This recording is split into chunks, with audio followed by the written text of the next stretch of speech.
E aí, de olho no varejo brasileiro, pessoal, 2025 foi um ano resiliente, mas seletivo. O consumo migrou, principalmente para aquele focado em necessidades, diante dos juros altos, do endividamento das famílias. Para repercutir, então, o desempenho geral do setor nesse ano, os destaques positivos, negativos e, claro, as expectativas para 2026. Eu chamo agora a Ana Paula Tosi, CEO da AGR, que está com a gente, assim como esteve ao longo de todo esse ano de 2025. Tudo bem, Ana Paula? Bem-vinda mais uma vez. Uma boa tarde para você. Obrigada, boa tarde para todos. Que ano difícil que o varejo vai encerrar, né? Minha nossa, eu quero Acho que justamente ouvir esse cenário e a sua percepção diante de todos esses altos e baixos que o varejo enfrentou.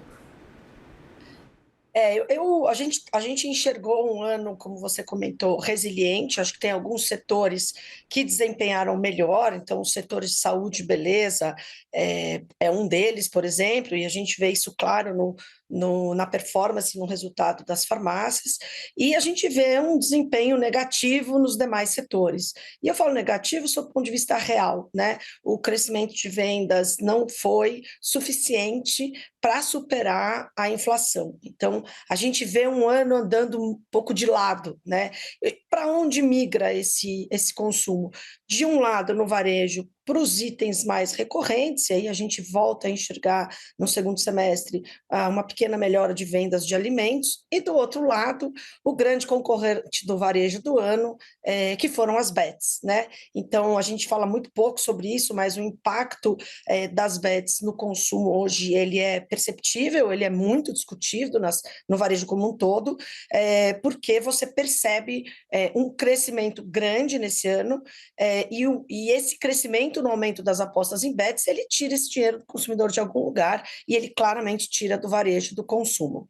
Então, acho que por esse aspecto, assim, a gente tem que olhar para o ano de 2026, e acho que é interessante que você acabou de mostrar todos os indicadores econômicos, e a perspectiva para 2026 é a taxa de juros alta, ainda acima de 2 dígitos, estão falando em 12,5, já ouvimos falar aqui em 10,5 e 11,5, mas de qualquer forma são 2 dígitos. Você enxerga ainda um IPCA perto de 4%, então eu tenho que lutar em 2026 contra os mesmos parâmetros de 2025.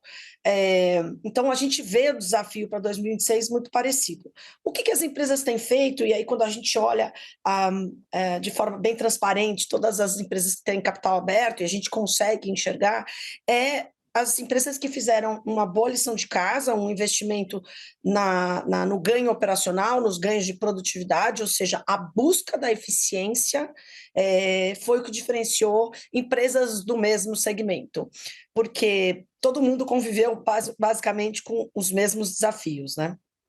Exatamente, eu queria justamente entender um pouco mais sobre essa busca da eficiência e quais foram esses pontos positivos, porque aí pega muito o que você trazia sobre essa resiliência, né, que o varejo aprendeu e desenvolveu ao longo desse ano de 2025.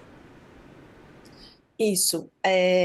Mas o varejo vem aprendendo desde 2024. Na verdade, logo depois da pandemia, Pandemia. o varejo sofreu uma grande transformação. Então, se tem um lado muito positivo para 2025, foi o crescimento do e-commerce, né? E que a gente chama de transformação digital e que a gente chama de omnichannel. Então, a gente percebe os números do e-commerce ano foram muito positivos.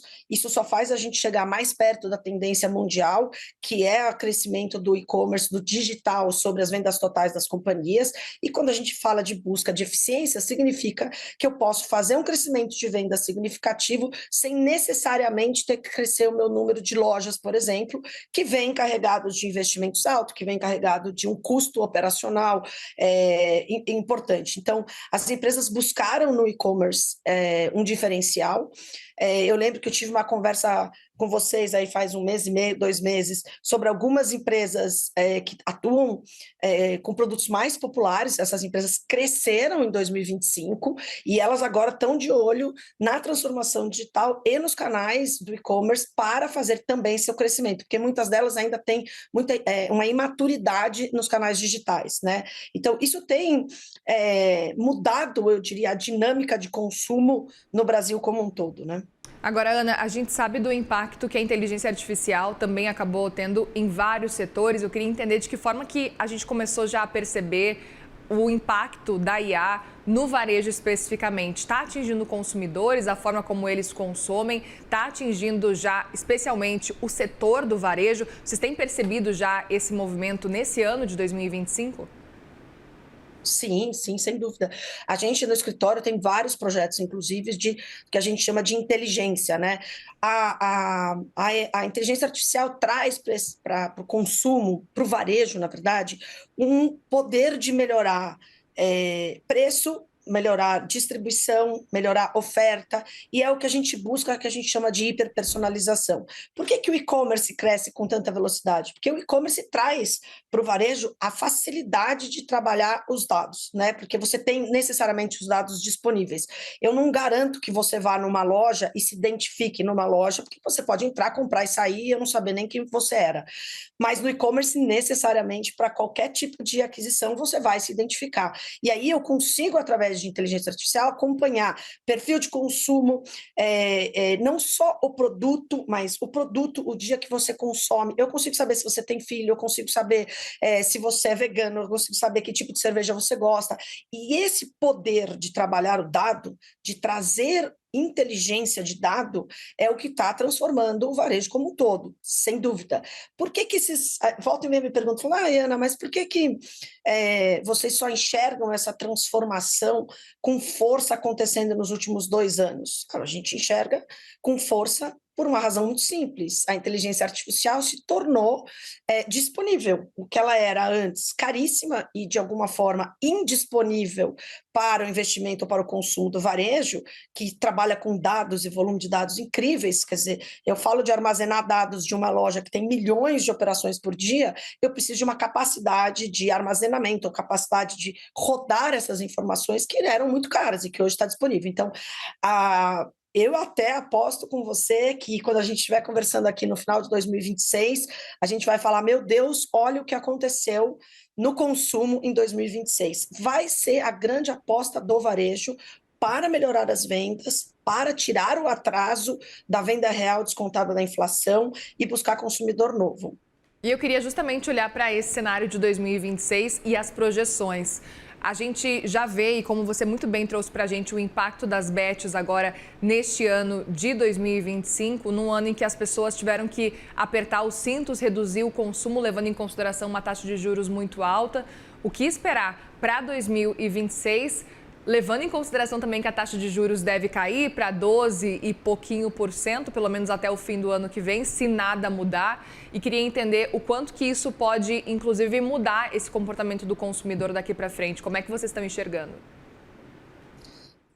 Em termos de taxa de juros, o impacto que é no varejo de alto valor agregado, a gente está sempre falando do eletroeletrônico, geladeira, linha branca, linha marrom, vai mudar muito pouco, porque quando a gente fala de uma queda de juros de 15 para 12,5, que fosse de 15 para 10, entre você sair dessa queda esse valor de 15 para 10 que a gente está conversando aqui e ele cair lá no bolso do consumidor, são para lá de 6 a 9 meses, porque ele tem que impactar na parcela que o consumidor vai pagar a partir da aquisição daquele item.